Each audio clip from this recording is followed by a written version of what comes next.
Hey guys, how's it going? This is AntDude and welcome to a new Let's Play of Kirby Nightmare in Dreamland for the Game Boy Advance. When I decided to bring back the Let's Play channel, quite frankly, doing a Kirby game, it seemed to make the most sense, honestly.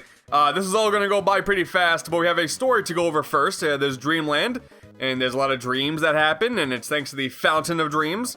There's dreams.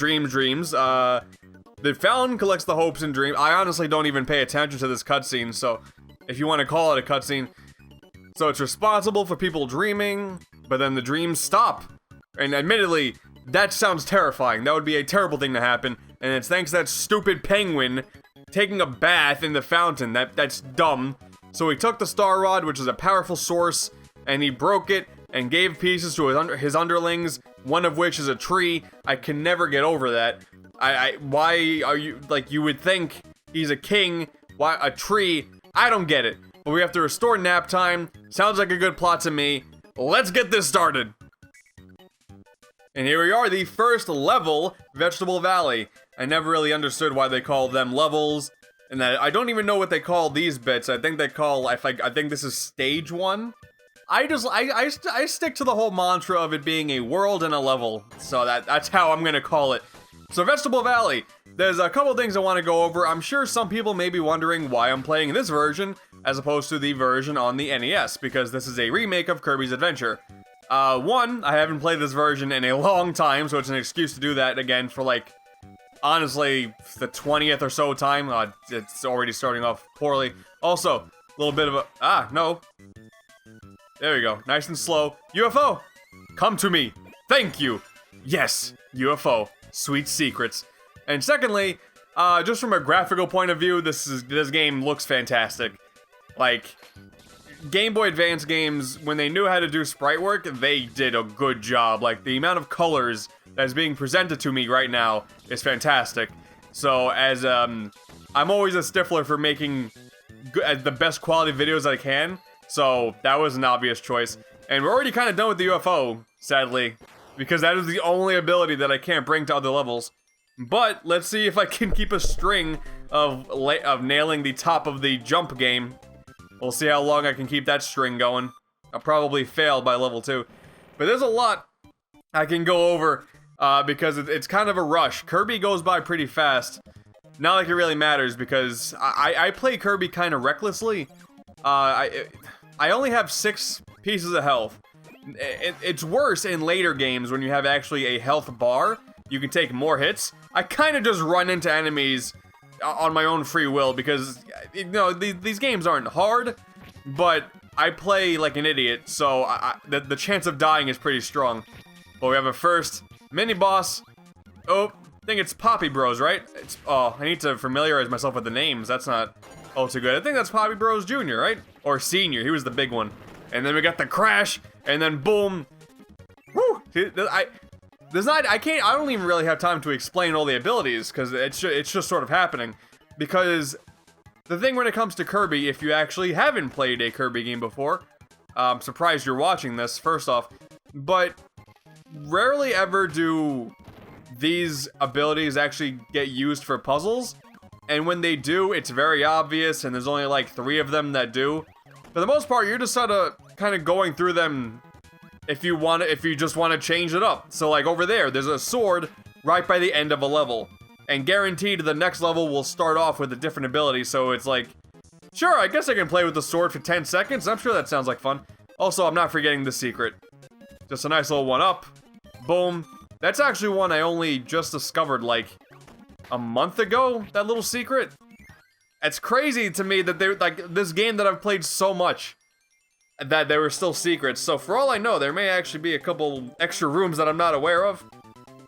But I mean, it's probably also because I haven't played this version. And here, that looked fairly obvious. That was a cave with a hole. Like, you could see that was a doorway. In the NES game, it's not like that. There's like one background layer and then something above the background. And it just so happens to be like one of the spaces that there's nothing covering it. Yeah, that's the door. Of course it is. If that even makes sense. Oh, come on, fireball. There we go. There we go. Now we're in the money.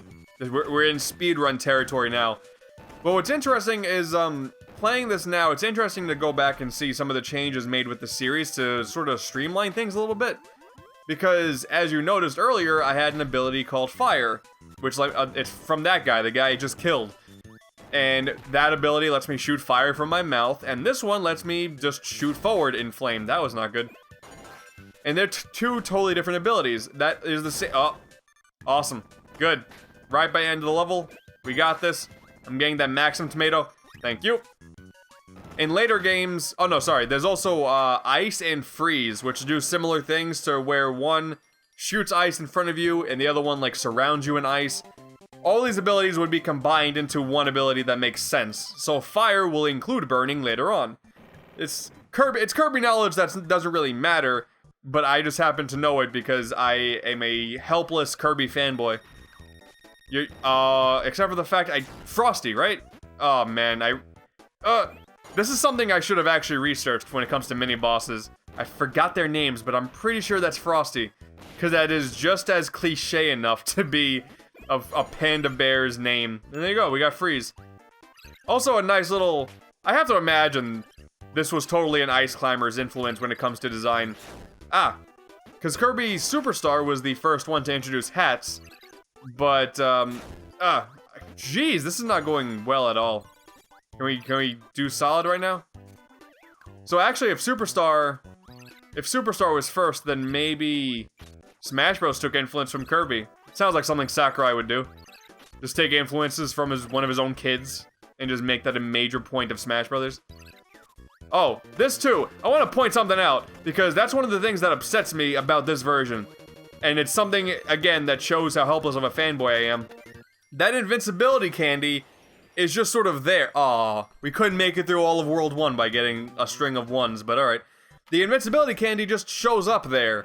Whereas in the NES game, Meta Knight shows up out of nowhere and throws it to you, which gives you like gives you that question of, oh, who is that mysterious masked fellow?